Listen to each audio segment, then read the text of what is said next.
everybody. So today, before I start, I want to give just want to say something briefly about the flooding that's still taking place here in Vermont. I thought that yesterday things were going to start dying down. I had heard that rivers were going to crest in the afternoon, yesterday afternoon, but they are still rising, even though it hasn't rained. They're still rising right now. We're supposed to get a little bit more rain tomorrow. It's been, I think, it's been really scary for a lot of people.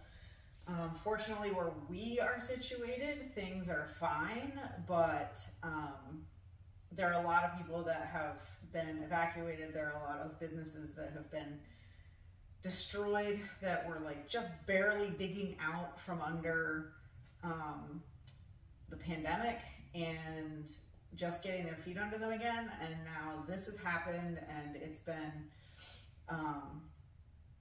it's pretty devastating for our small state. And I hope that we're Vermonters, we'll get through it. But it seems this flood is gearing up to be actually worse than, it's at least the second biggest flood on record, and it might be even bigger than the 1927 flood. I think we have to kind of wait and see what the damage is. But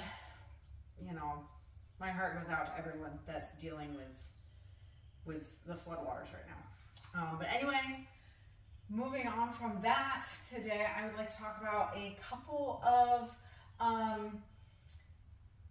skills or that we tend to lose as we get older. These are fundamental human movements that we tend to, we stop practicing them, and we end up not being able to do them, as we get older. The first I'm going to talk about real quick is the squat. As we get older, we lose the ability to squat down, and it's something that is actually, if you go to other countries, this is kind of non-Western countries, this position is the go-to position for resting and the cooking on the floor and going to the bathroom, all of that stuff. The squat is what people do this in. And in Western countries, we sit in chairs all the time or on couches or whatever, and we lose that ability to get into a squat. We lose all that mobility in our hips. And when you think about it, when you look at little kids don't bend over to pick something up. Small children, toddlers, and a little bit older, they go to pick something up, they go, oh, and they pick it up, and that's what they do. And they learn very quickly that adults don't do that, and they stop doing it, and very quickly lose the ability to squat. And I think, it's for longevity purposes, getting that mobility back in your hips, I think is really important. And, if you want to start, the way to start, if you can't get down into that squat, which most people can't, a good way to start is to say, hold on to something.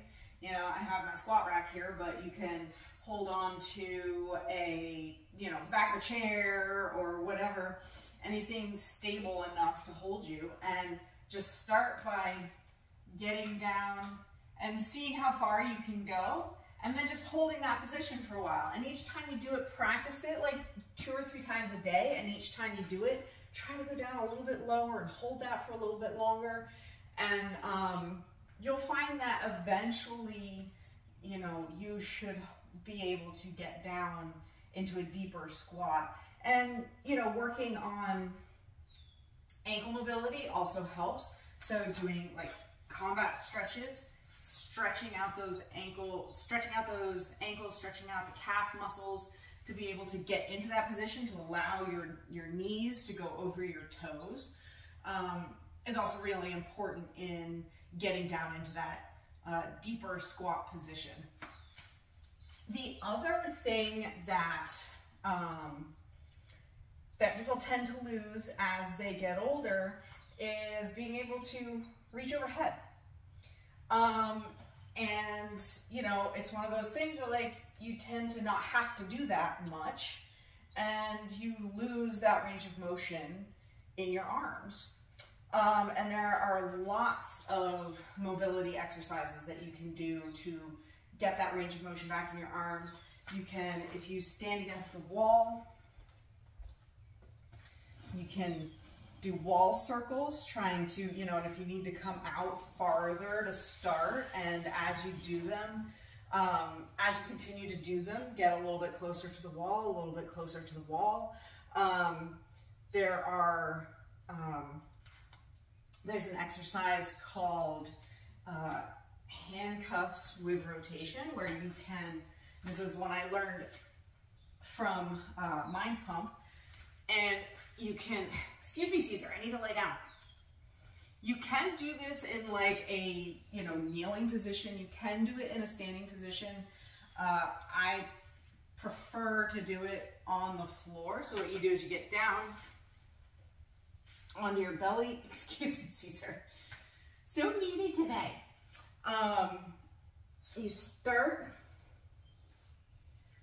with your hands. You know what? I'll just demonstrate on my knees. So you start with your hands here, really squeeze up, keeping the tension. Turn your hands around.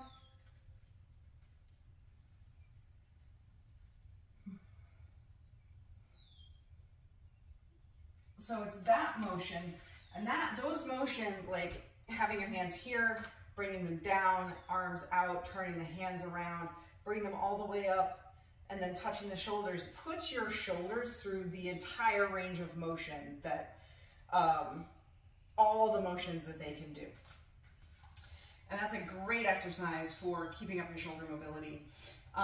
If you're really stuck, I did help a client get better shoulder mobility, starting with, you can lean against a chair or something and just let your arm dangle and swing it in ever widening circles and back, and then do it in the other direction. Ever swing it in ever widening circles. Just let it relax, let it swing, let it get that motion back. And I started with that with her, and then progressed to more difficult exercises that helped her range of motion quite a bit. And then working on overhead pressing. So once you get a little bit of that range of motion back, start working on overhead pressing. And if you're out here at first, you know, if you're like way out here at first, you know, that's not the end of the world. But try to, using very lightweight,